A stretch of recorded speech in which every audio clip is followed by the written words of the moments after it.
நடுவு நிலைமை. அதிகாரம் 12 இல்லறவியல். அறத்துப்பால் இல்லறவியல். அதிகாரம் 12 நடுவு நிலைமை. தகுதி என ஒன்று நன்றே, பகுதியார் பார்ப்பட்டொழுகப் பெறின். நடுவு நிலைமைன்னா என்ன அர்த்தம்?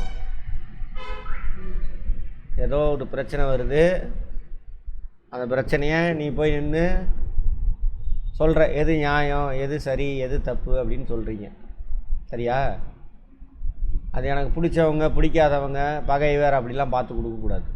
எதாக இருந்தாலும் நேர்மையாக என்ன நடந்துச்சு அப்படின்னு சொல்லணும். அதுக்கு பேர் தான் நடுவு நிலைமை. அப்போ தான் இந்த சமூகம் எப்படி இருக்கும்? கரெக்டாக இருக்கும். எல்லாம் எனக்கு பிடிச்சவன்டா, இவனுக்கு என் காரியம் சாதிக்கணும் அப்படிங்கிறதுக்கு அவனுக்கு சாதகமாக சொல்கிறது. இல்லை இவனுக்கு பிடிக்காதவன் நேற்று என் கூட சண்டை போட்டான், அவனுக்கு பாதகமாக சொல்கிறது. அப்படிலாம் பேசக்கூடாது. அப்படி இருக்கும்பொழுது தான் நாங்கள் அந்த சமூகம் நல்லா இருக்கும், சண்டை சச்சரவு இல்லாத சமூகமாக இருக்கும். சரியா? ரைட். அப்படி இருந்தீங்க அப்படின்னாக்கா இதில் சொல்கிறாங்க, உனக்கிட்ட செல்வமே இல்லாட்டியும் உன் பேச்சுக்கு மதிப்பு இருக்கும், சமூகத்தில் உனக்கு மரியாதை இருக்கும். அது மாதிரி எல்லாத்துக்கும் மரியாதை கிடச்சுன்னா அந்த சமூகமே நல்ல சமூகம். அதனால தான் தமிழ் சமூகம் அப்படி இருக்குது. தகுதி என ஒன்று நன்றே, பகுதியார் பார்ப்பட்டொழுகப் பெறின். பகுதியார் தகுதினா நல்ல தகுதியான ஒன்று இருக்குது. அது என்ன தகுதினாக்கா, பகுதியார் பார்ப்பட்டொழுகப் பெறின். அதாவது பிடிச்சவன் பிடிக்காம பகைவர் அயலர் நண்பர் என பகுத்து பார்த்து ஒருதலை சார்பாக நிற்காமல் இருத்தலே நன்மை தரக்கூடிய நடுவு நிலைமை எனும் தகுதியாகும். அங்கே போயிட்டு அவனுக்கு பிடிக்காதவனே இருந்தாலும் அவன் பக்கம் நியாயம்னா அதை தான் சொல்லணும். ஆனால் இன்றைக்கி சமூகத்தில் அப்படி இல்லை. அப்படி சொன்னோம்னாக்கா முடிஞ்சு போச்சுக்காத, அவனுக்கு சாதகமாக பேசுகிற நீ அப்படின்றவானுங்க. உண்மை அதுதான். அது மாதிரி தகுதி என ஒன்று நன்றே, பகுதியார் பார்ப்பட்டொழுகப் பெறின். அதை இவர் மூவா வேறு மாதிரி சொல்கிறார். அந்தந்த பகுதி தோறும் முறையோடு பொருந்தி ஒழுங்க பெற்றால் நடுவு நிலைமை என்று கூறப்படும் மரம் நன்மையாகும் அப்படிங்கிறார். சரி, இது வேண்டாம், இது ரெண்டு தான் நல்லா இருக்குது, இதை எடுத்துக்கலாம். செப்பம் உடையவன் ஆக்கஞ் சிதைவின்றி எச்சத்திற்கேமா புடைத்து. செப்பம் உடையவன் ஆக்கண் சிதைவின்றி எச்சத்திற்கேமா புடைத்து. நடுவு நிலைமை உடையவனின் செல்வ வளம் அழிவில்லாமல் அவனுடைய வழியில் உள்ளார்க்கும் உறுதியான நன்மை தரும். நடுவு நிலைமையோடு இருக்கிறவனுடைய செல்வம் அவன் பயன்படுத்தினது போக அதுக்கப்புறம் அது யார் யாருக்கெல்லாம் போகணுமோ அதை போய் அவங்களும் நல்லா இருப்பாங்க. செப்பம் அப்படின்னா நல்லா செல்வம் இருக்கிறவன். உடையான் ஆக்கண் சிதைவின்றி. ஆக்கன்னா சொத்துக்கள் பொருள் சிதைவின்றி கெட்டு போகாமல் எச்சத்திற்கேமா புடைத்து மிச்சம் இருந்து நல்லவங்களுக்கு உதவும் அப்படிங்கிறாங்க. நடுவு நிலையாளனின் செல்வத்திற்கு அழிவில்லை, அது வழி தலைமையினருக்கும் பயன் அளிப்பதாகும். அவன் குடும்பத்துக்கு மட்டும் இல்லை, அவனை சுற்றியில் இருக்க சுற்றத்தார் எல்லாத்துக்குமே. ராஜா நல்லவனாக இருந்தானாக்கா எல்லா மக்களுக்கும் நல்லது கிடைக்க போகுது. ஜமீன்தார் நல்லவனா நல்லா இழந்து போகும். அது மாதிரி செப்பம் உடையவன் ஆக்கண் சிதைவின்றி கெட்டு போகாமல் எச்சத்திற்கேமா புடைப்பு. மிச்சம் உள்ளதெல்லாம் நான் எல்லாத்துக்கும் போய் இது நன்றே தரினும் நடுவி காந்தாம் ஆக்கத்தை அன்றே ஒழிய விடல். அதாவது உனக்கு நல்ல விஷயமே நடக்குது, எதனாலனா நீ நடுநிலைமையோட நடக்கலை, நடந்துக்காமல் ஒருதலை பட்சமாக பேசுகிற, உனக்கு ஏதோ பொருள்லாம் கிடைக்குது. இப்போ நடக்குது இல்லை அரசியல்வாதிங்க போலீஸ் ஸ்டேஷனில் இங்கெல்லாம் காசு கொடுக்குறவனு சாதகமாக சொல்லிட்டு போயிடுவானுங்க. அவனுங்களாம் முதல்ல இதை படிக்க வச்சு தான் முதல்ல அந்த வேலைக்கே உட்கார வைக்கணும். அவன் தானே கவர்மெண்ட் ஆஃபீஸர். பெரும்பாலும் அப்படி தான் இருக்கும். கொஞ்சம் பேர் தான் நேர்மையாக இருக்கான். அவனை போய் கேட்டிங்கன்னா பைத்தியக்காரம் பண்ணுங்க, முட்டாள், வாழ தெரியாதம்மா. சமூகத்திலே அப்படி தான். நன்றே தரினும் நடுவி கந்தாம். நடுநிலையை விட்டு போகிற, அதனால் நல்லதே நடந்தாலும் அந்த மாதிரியான செல்வம் உனக்கு கேடு தான் தரும். அதை என்ன பண்ணணும்? அந்த மாதிரியான நடுநிலை தவறி பெறக்கூடிய செல்வத்தை நீ ஏற்றுக்கக்கூடாது. நடுவுநிலை நீ தவறக்கூடாதுன்றாங்க. தீமை பயக்காமல் நன்மையே தருவதானாலும் நடுவு நிலைமை தவறி உண்டாகும் ஆக்கத்தை அப்போதே கைவிட வேண்டும். லஞ்சம் ஊழல்லாம் பண்ணுறாங்கல்ல, அவனுக்கு ஆக்கம்தான், பொருள் தான் கிடைக்குது. ஒருதலை பட்சமாக செயல்பட்டதுக்காக. சரியா? இப்போ போலீஸ் பஞ்சாயத்து போகிறாங்க, நீதிபதி பஞ்சாயத்துக்கு வராங்க, அங்கே என்ன ஆகுது?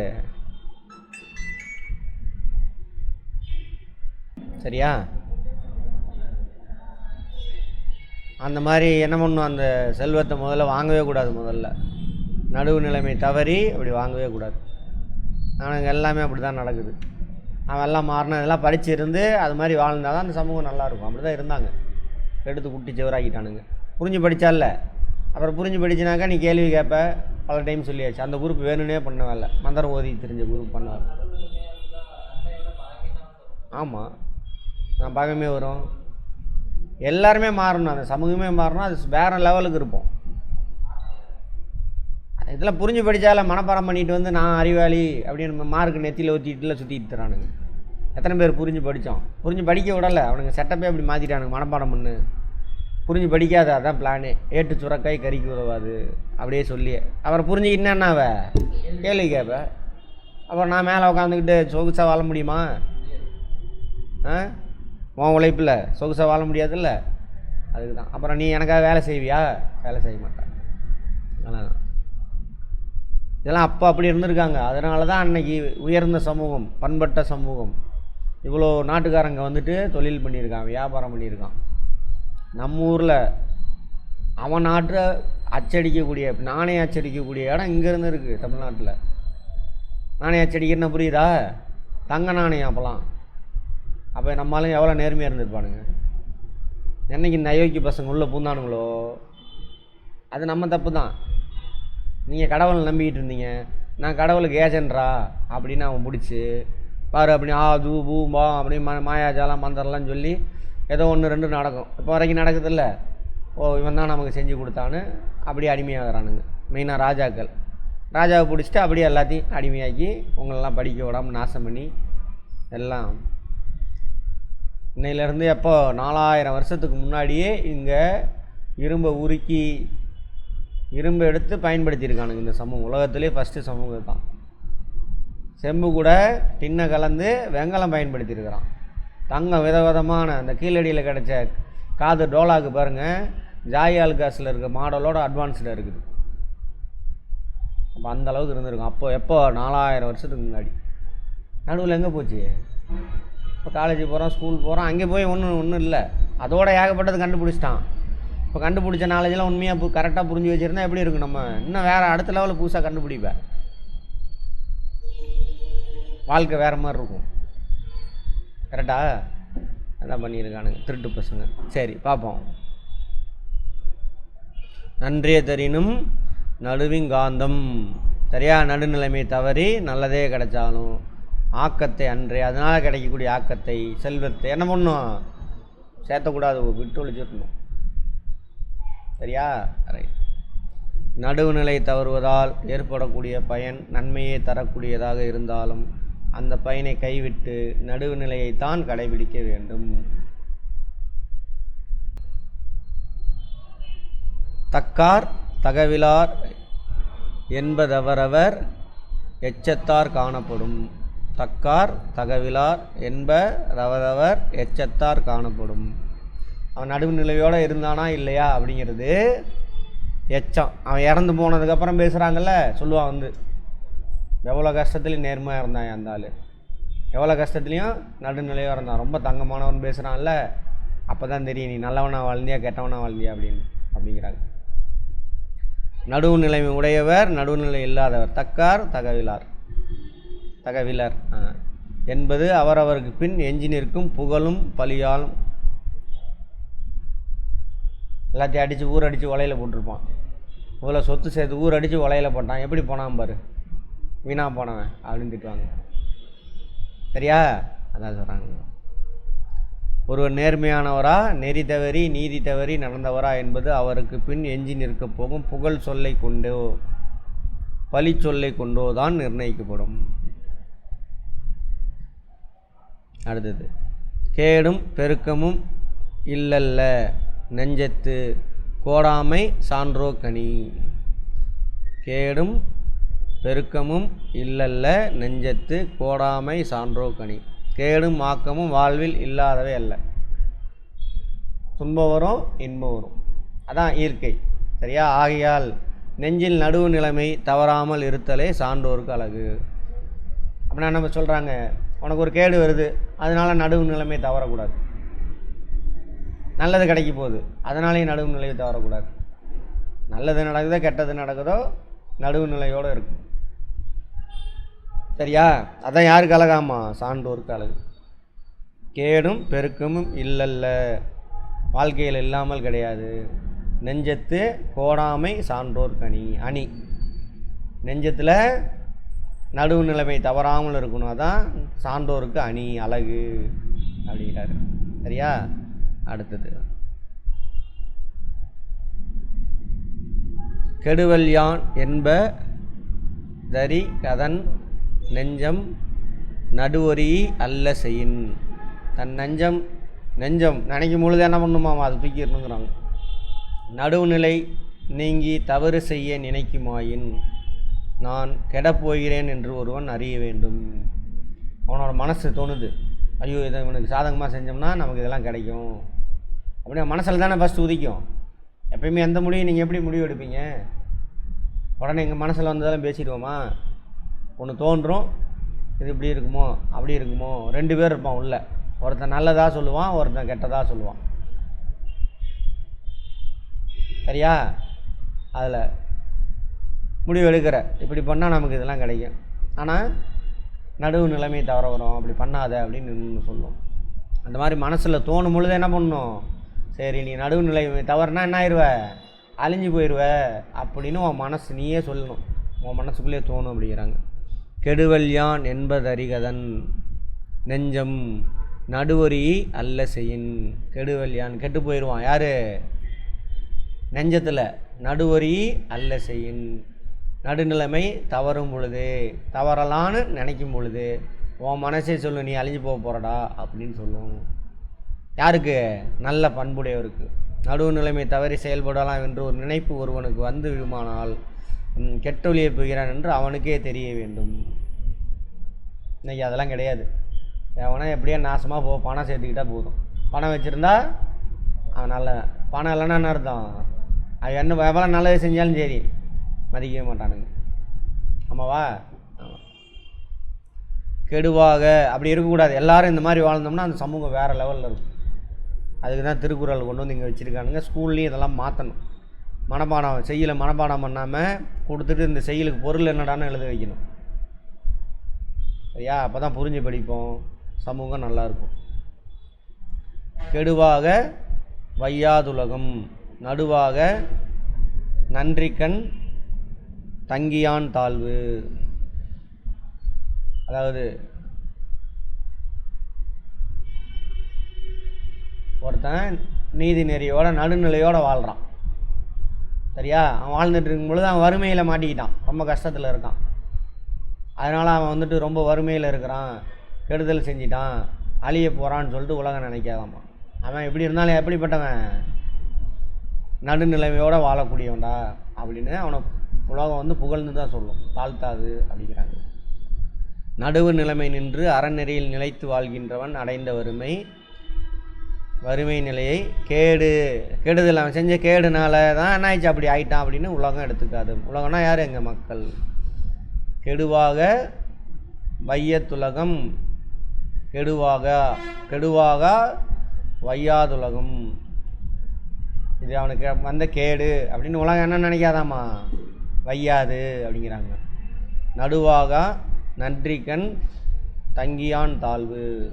நடுநிலையோடு வாழக்கூடியவனுடைய வாழ்வு வறுமையில் மாட்டினாலும் அது கேடு, அவனுக்கு இந்த கேடு, அவன் செஞ்ச பாவம்னு நினைக்க மாட்டாங்களாம்மா. சரியா? ஏதாவது வறுமையில் இருக்கான், வருவான் அப்படின்னு சொல்லிட்டு. அடுத்தது சமன் செய்து தீர்த்தூக்கும் போல் அமைந்தொருப்பார் கோடாமை சான்றோர் கனி. தராசு என்ன பண்ணும்? தராசோட முள் சமன் செய்து சீர்தூங்கி தூக்கும் கோல்னால் அந்த முள் அது எப்படி இருக்கும்? கரெக்டாக காட்டு முள் நடுநிலைமையோட, இந்த பக்கம் சாயுதா இந்த பக்கம் சாயுதா நேரில் அந்த மாதிரி. ஒரு பக்கம் சாய்ந்து விடாமல் நாணயமான தராசு முள் போல் இருந்து நியாயம் கூறுவதுதான் உண்மையான நடுவு நிலைமை என்பதற்கு அழகு. அணி நடுவு நிலைமை என்பதற்குனா அணி என்னவாமா? சமன் செய்து தீர்த்தூக்கும் சீர்தூக்கும் கோல்போல் அமைந்தொருப்பார் கோடாமை சான்றோர் கனி. சான்றோருக்கு அணி, கனி கிடையாது, இக்கு கூட்டலா சேர்ந்து கனின்னு வருது, அணி. சான்றோருக்கு அணி நடுநிலைமையோடு இருக்கணும், அவன் தான் சான்றோர். அதான் சான்றோருக்கு அழகு அப்படிங்கிறாங்க. சொற்கோட்டம் இல்லது செப்பம் ஒரு தலையா உட்கோட்டம் இன்மை பெறின். உள்ளத்தில் கோணுதல் இல்லாத தன்மையை உறுதியாய் பெற்றால் சொல்லிலும் கோணுதல் இல்லாதிருத்தல் நடுவு நிலைமையாம். உள்ளத்துலேயே என்ன இருக்கணுமா? சொற்கோட்டம் இல்லாது செப்பம் ஒரு தலையா உட்கோட்டம் இன்மை பெறின். மனசுக்குள்ளே என்ன பண்ணுறது? உள்ள நடுவு நிலைமை தவறுனா முடிஞ்சு போச்சு. பேச்சில் என்ன ஆயிரும்?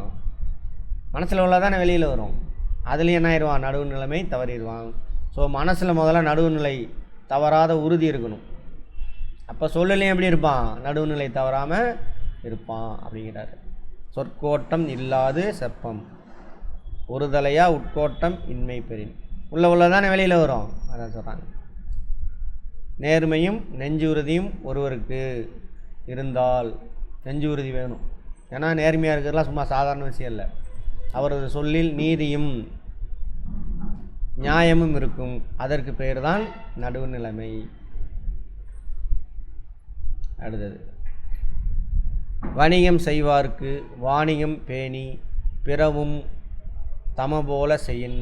வியாபாரிக்கு அதனால தான் வியாபாரத்தில் சிறந்து விளங்குனானுங்க நம்ம ஆளுங்க. எல்லா நாட்டும் அங்கேருந்து வந்து இங்கே பொருளை கொடுத்துட்டு இங்கேருந்து போகிறானுங்க. இல்லைன்னா அவன் அங்கேருந்து தங்கத்தை எடுத்துகிட்டு வந்து கொடுத்துட்டு இங்கேருந்து மிளகு வாங்கிட்டு போவானுங்களாம்மா.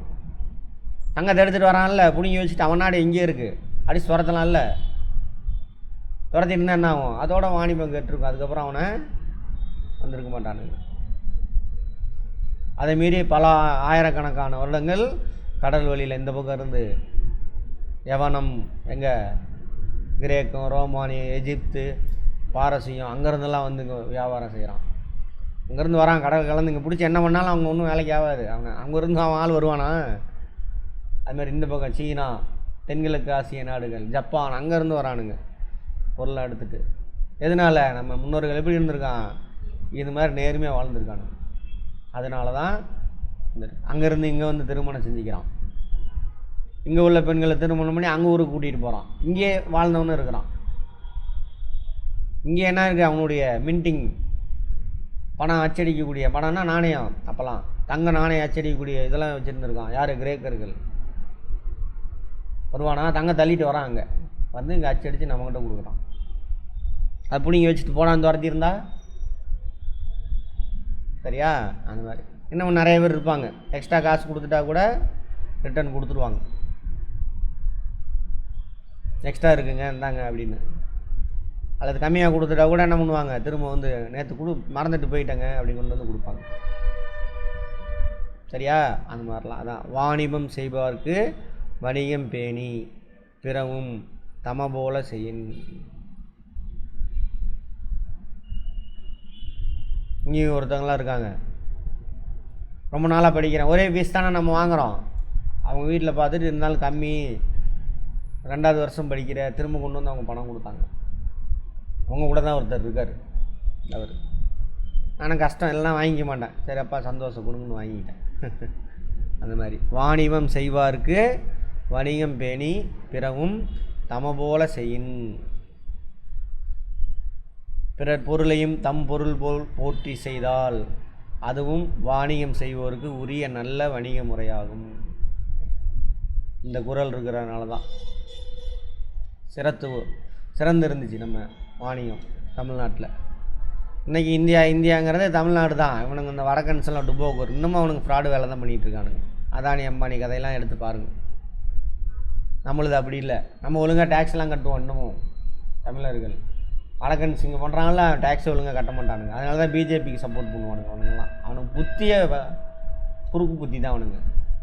சரியா? அந்த மெச்சூரிட்டியே இருக்காது. சரி, தகுதி என ஒன்று நன்றே பகுதியார் பார்ப்பட் தொழுக பெறின். நல்லவன் கெட்டவன் நண்பன், சரி நல்லவன் கெட்டவன் சொந்தக்காரன் பகைவன் இப்படிலாம் பார்க்காம என்ன பண்ணணும், நேர்மையாக நடுவு நிலைமையோடு நடந்துக்கணும்.